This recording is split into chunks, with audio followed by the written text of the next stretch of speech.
you hear a story time. This one is called Boys versus Bouncers, and it's like a cautionary tale. Right? See, when you're like 17, 18, 19, and you think you're big, and you think you're grown, and you think you're a man, but in reality, you're still just a little boy, right? So, this has gone back some years back to when I was like 18. I know I was 18 because I looked very young when I was young, and I wouldn't have gone to the pub without ID, right? So I was 18. And, there was maybe 7, 8, 9 of us who used to go out Friday or Saturday night. And, like, we usually used to go early, right? Because, the night, if you're going to make a night of it, you might as well make a night of it. Right, so we go like early when there was not a lot of people out. And this night went to this place. This place has had a lot of names down the years. It was like, Bar 52 Cube because it's a square shaped. The Vodka Bar because they used to sell flavoured vodkas. But before all that, it was a place called Flanagan's.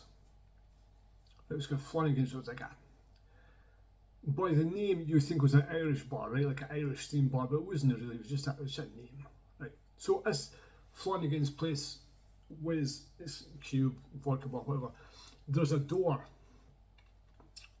Into the door opens. There's a narrow, maybe 50 yards passageway. And the passageway is, maybe enough to walk. 2 people walk up it, right, at a time. It's a very narrow passageway, right? And you walk up this 50-yard passageway, and it opens at a square room,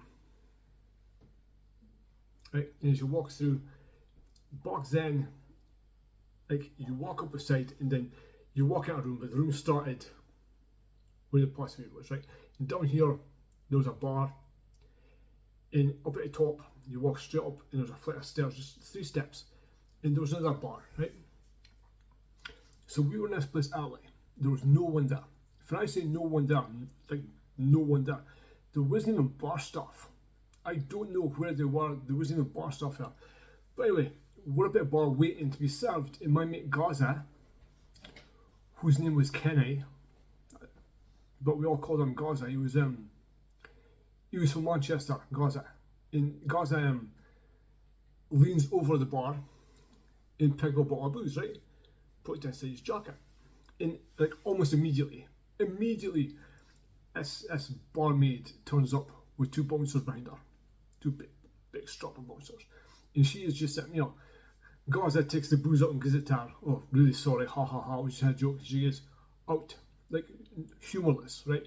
She wasn't even, like a very stern, humourless face. She couldn't take a joke. She's like, out. And we're like, man, it wasn't even us. It was just a joke. We'll put it back. We'll pay for it. And she was like, out. And like, we were trying to argue our case. And the bouncer kind of goes, again, really nice, by the way. The bouncer was really, really nice. He goes, sorry, boys. She says you've got to leave. You've got to leave. And there's no point arguing at this point, right? There's no point. They're not going to say, okay, you're right. We'll change our minds. She said we've got to leave. We've got to leave. Right, okay, so we're walking out, all of us are walking down, the bouncers are walking behind us, right? And as we're walking back down this narrow, like, passageway, Gaza, who is standing beside me, like, turns to me and he says, oh, George, watch this. Like, I don't know why Gaza sounds like Billy Butcher. I don't know why he sounds like Billy Butcher, but in my memory, that's what he sounded like. But he was from Manchester. I know he was from Manchester, right? Oh, George, watch this. And I'm like, I turn to look at him. And see, when you watch football and you see like a Cristiano Ronaldo jumping and he floats in midair, like floats. He's waiting for the ball to come in. He's floating in midair, right? Gaza did that. He jumped up, turned on a half turn, jumped, floated in midair, and the headbutted this bouncer right in the face. Right? It was unbelievable. It was beautiful. It was majestic. It was acrobatic. It was nothing. The bouncer never reacted, never took a step back, never blinked. Like, if I hadn't seen Gaza doing this and saw the impact, you wouldn't have thought it happened, right? Gaza jumps up, turns, pivots, gets his hip in it, headbutts this man right in the middle of the face. None. No reaction. Except when Gaza landed, the bouncer grabbed Gaza's, I guess, right hand with his left hand, pulled him and slapped him, knocking him unconscious. Right? Boom, boom. That's a slap. It was a slap, but it was a fucking slap. Right? Boom! Gaza's lying on the ground. My mate Nash, no, Nash isn't a fighter at all. Nash must have moved too quickly or sneezed or some shit like that, because he moved at the wrong time and the bouncer grabbed Nash's wrist, pulled him in, slapped him, right? And man, we've been drinking and probably taking drugs at this point, right? And I remember looking down at them, and Gaza's lying on his back, and Nash is lying across him. Both of them was like a cross. They were lying across here like that.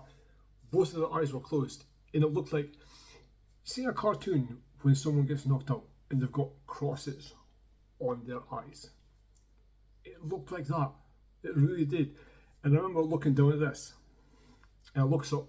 It's our bouncer, who was my cousin, by the way. The bouncer, second bouncer's my cousin. Like his dad and my dad were brothers. He looks at me, and I look at him, and he goes, "Don't." And I'm like, "Fuck do you mean don't? I wasn't got to me. Are you mental? Am I stupid? Oh God." So eventually we picked up Gaza and Nash, helped him outside. And it was like a life lesson. That was a life lesson, like, you know, no matter how, when you're our age, no matter how big you think you are, some things you just shouldn't mess with, right?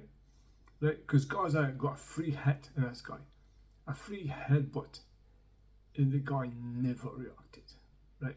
He was a big guy, by the way. His name was Coco Willix. I'll always remember his name. And, you know, I always remember that he was very polite. He didn't deserve what Gaza did to him in the first place.